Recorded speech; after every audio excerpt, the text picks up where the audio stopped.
ఈ నేల మాదిరో ఈ ఊరు మాదిరో అంట భూములన్నీ చుట్టేస్తున్నాడు మినిస్టర్ నారాయణ.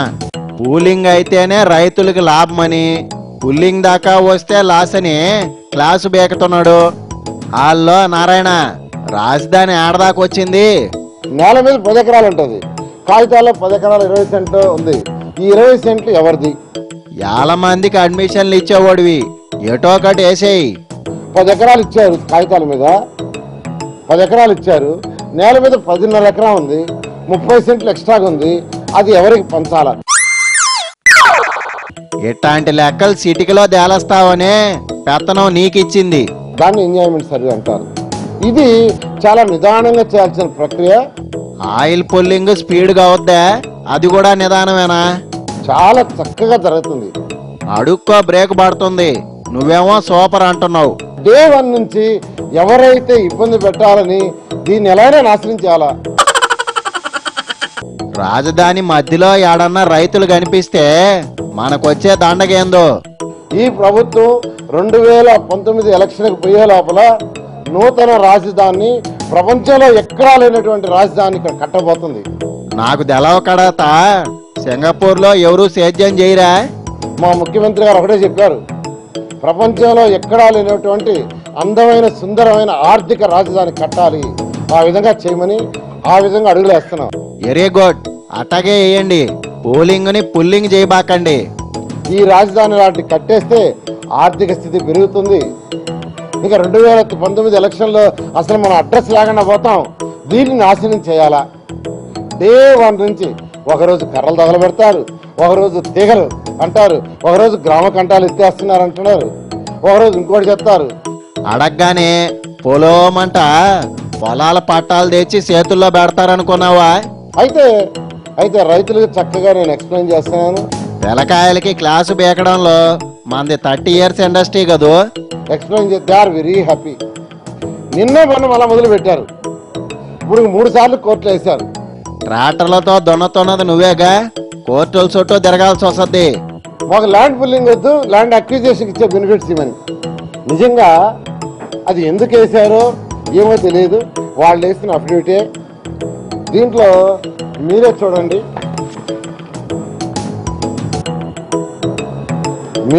ఇది. కోర్టు వ్యవహారాలు మనకు అర్థం కావులే, బోన్ ఎక్కిచ్చాక చెప్దు గాని. అసలు బెంచ్ మీదకి ఇంకా రాలా, 1-2 గంటలు వస్తుంది. ముందే సీట్లు పంచుకోవటం, టపాసాలు కాల్చుకోవటం, అంటే మైండ్ గేమ్ చేస్తున్నారు. ఎవరికి చేతనైంది వాళ్ళు ఆడుకుంటారు, మీరు గుంజుకునే ఆట ఆడటంలే. ల్యాండ్ అక్విజిషన్ కావాలంటే ప్రభుత్వం చాలా సింపుల్. మనం అనుకుంటే గోళీలాట ఆడినట్టేనంటావా? నష్టపోయేది రైతులు. రియల్ ఎస్టేట్ వ్యాపారంతో మీకు మాత్రం లాభాలు. ఇది ఒక రియల్ ఎస్టేట్ కాదు. రియల్ ఎస్టేట్ అయితే ల్యాండ్ పుల్లింగ్ తీసుకొని 5 ఏళ్ళు 6 ఏళ్ళు 10 ఏళ్ళు చేస్తారు, లేదా ఎత్తేస్తారు. మన ఎంచర్ అట్లాంటిది కాదంటావా? ఇక్కడ రాజధాని కడుతున్నాం, 4 ఏళ్లలో పూర్తవుతుంది. ఫస్ట్ ఫేజ్ అయితే 2018 మేడ్ కంప్లీట్ చేయాలన్నాం. ఫ్లైఓవర్ కట్టడానికే 2 ఏళ్లు పడుతుంటే రాజధాని కడతావా? ఎవ్వరూ అడ్డీలు చేయకుండా ఖచ్చితంగా చేస్తాం. అట్లాంటప్పుడు షరతులు వర్తిస్తాయని చెప్పాలా? 25% ల్యాండ్ వాళ్ళకి తిరిగి వస్తుంది. దాని మీద వచ్చే ప్రతి పైసా అప్రిషియేషన్. ట్రాక్టర్లు వదిలేసి టయోటా కార్లలో తిరుగుతారేమో. 6 నెలల క్రితం ఈ 29 గ్రామాల్లో ల్యాండ్ కాస్ట్ తీసుకోండి, ఈ రోజు తీసుకోండి, ఎన్ని రెట్లు పెరిగింది. పెంచింది మేమే కాబట్టి సచ్చినట్టు ఇయ్యమనే. 10 లక్షలు ఉన్నది 1,20,00,000, 1,30,00,000 పెరిగింది. రాబోయే 6 నెలలు ఎంత పెరుగుతుంది, ఆ తర్వాత 6 నెలలు ఎంత పెరుగుతుంది, ఆ తర్వాత చివరికి ఎకరం 100 కోట్లు అవుద్దేమో. ఎకనమిస్ట్ అడగండి, తెలుసుకోండి. ఏ నువ్వు చెప్పిన వాళ్ళనే ఎందుకు అడగాల? ఎకనమిస్ట్ అడగండి, వీళ్ళని అడగొద్దండి. వీళ్ళని అడిగితే మిమ్మల్ని మిస్యూజ్ చేస్తారు. రైతులకి మీ మీద అంత నమ్మకం ఉంటే ఎవరు చెప్పినా ఎనరు. క్యాలిక్యులేట్ చేసుకోండి. అంటే ల్యాండ్ పుల్లింగ్ వల్ల ఆదాయం ఏంది, ల్యాండ్ అక్విజిషన్. పూలింగ్ అని మొదలుపెట్టి పుల్లింగ్ కాడికి వస్తారనుకోవాలా? ల్యాండ్ అక్విజిషన్ అంటే రైతు దగ్గర ల్యాండ్ తీసుకొని డబ్బులు ఇచ్చేస్తే అంత క్లోజ్, అతనికి భూమికి సంబంధం లేదు. ల్యాండ్ పుల్లింగ్లో ల్యాండ్ తీసుకొని డెవలప్ చేసి ఇన్ఫ్రాస్ట్రక్చర్ పరంగా డెవలప్ చేసిన దాంట్లో 50% ఇస్తే రైతులకి అప్రిసియేషన్ వస్తుంది. వాళ్ళకేం వస్తుందో గానీ పుల్లింగ్ అయ్యేసరికి నీ నరాలు దిగతాయి. ఎక్కడికి పోదండి, ఇది రాజధాని కడతాం.